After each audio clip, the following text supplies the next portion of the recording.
If you've held a position with a CCNA for any length of time, you have already ran into certain situations, maybe jumped on a bridge, conference call, whatever, or you just been working a trouble ticket with a really complex networking issue where you had to escalate this issue to an engineer or some senior member on your team. I don't know if it's my experience or if this is generally just happening in IT, but I definitely wanted to discuss this topic to get it out there and see what else everybody else is going through, as well as share my experience, because even after spending so much time in this career field, I'm still running into this same issue. It's in every work environment, every culture in IT. And I don't know, again, if it's just specific to me or if this is just happening in general.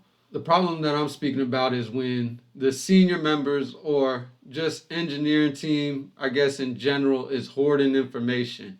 This kind of behavior will manifest in certain situations when you're trying to escalate to the engineer and it's a known issue, it's a known problem. They could easily share with you a document on a process that they had from some time ago that helped them learn how to resolve the issue and share it with you. But instead, they hold that information, withhold it hostage with some kind of job security, because if they share this with you, then when the equipment goes down or the tunnel goes down, then somebody else can reach out to you instead of having to reach out to the engineer.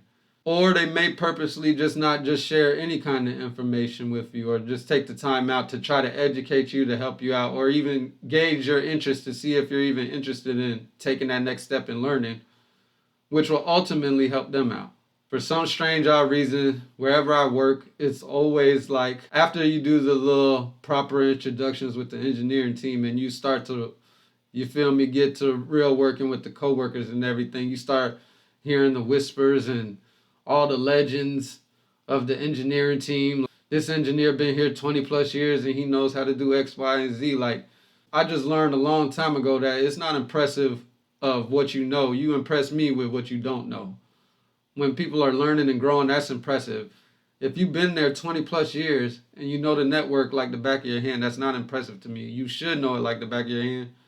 You should be running the business or something. You should have your own business if you've been doing it 20 plus years and you've been specifically working on the same network. And for them to not have any processes or procedures to help out anybody that's at a junior level that's trying to learn and everything, to me, that's just lame.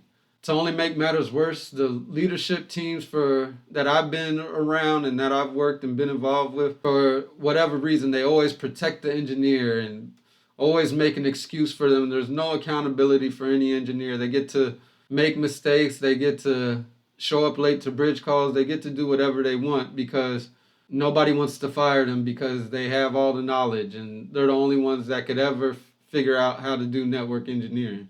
At least that's the kind of vibe that I be getting when I be trying to explain to leadership team what took so long to resolve the issue. It's like, well, I troubleshot it and got it to a point of escalation within 25 to 30 minutes.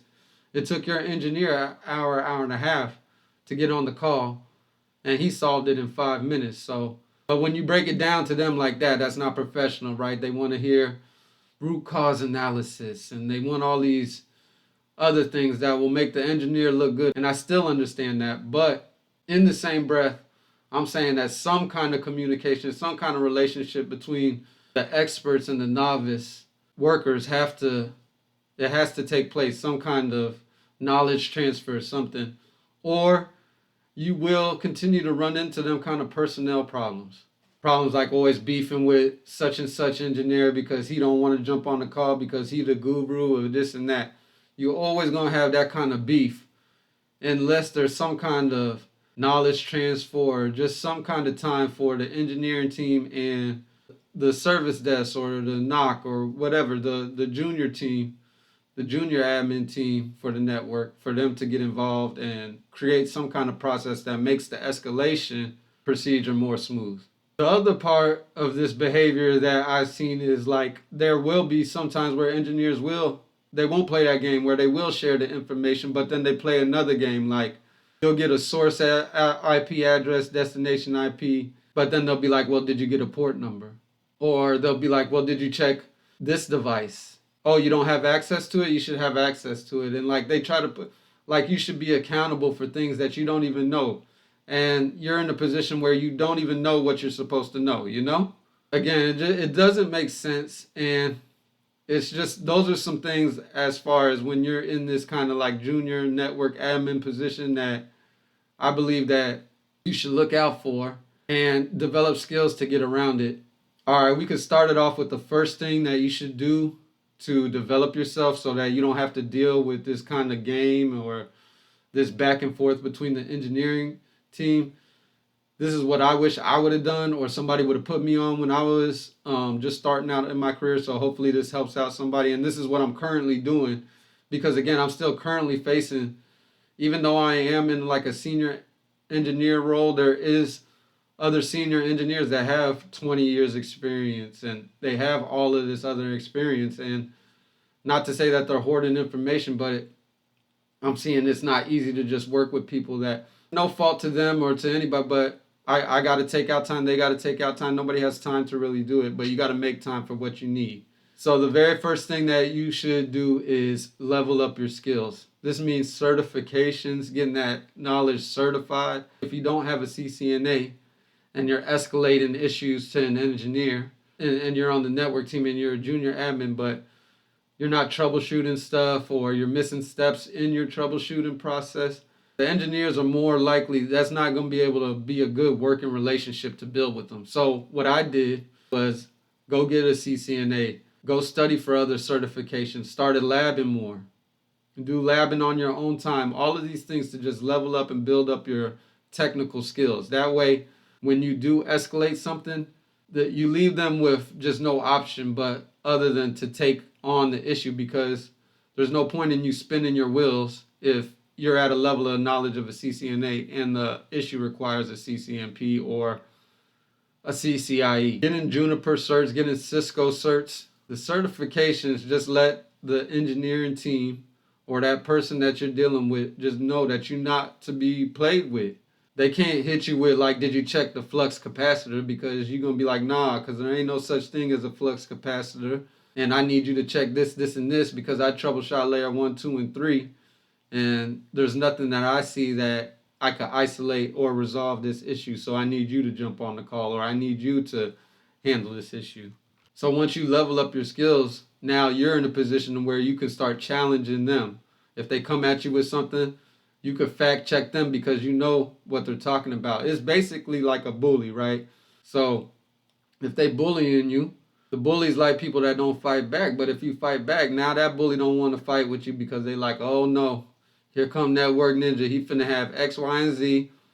You know, he gonna stand on his square. He gonna do everything that he need to do professionally, you know. So for corporate, you gotta be professional. So he gonna do all of those things and there ain't gonna be no way around it. Versus somebody that's not studying, somebody that's not trying to build relationships with them, they're going to make their job a little bit harder. In my personal opinion and experience, maybe other people get along well and have good soft skills and all of that. I'm just saying this is for me. And for anybody that's going through this, I definitely wanted to share that part with you. So just level up and get your skills right. The next tip that I could give you, and again, what I'm doing is just networking or just building a relationship.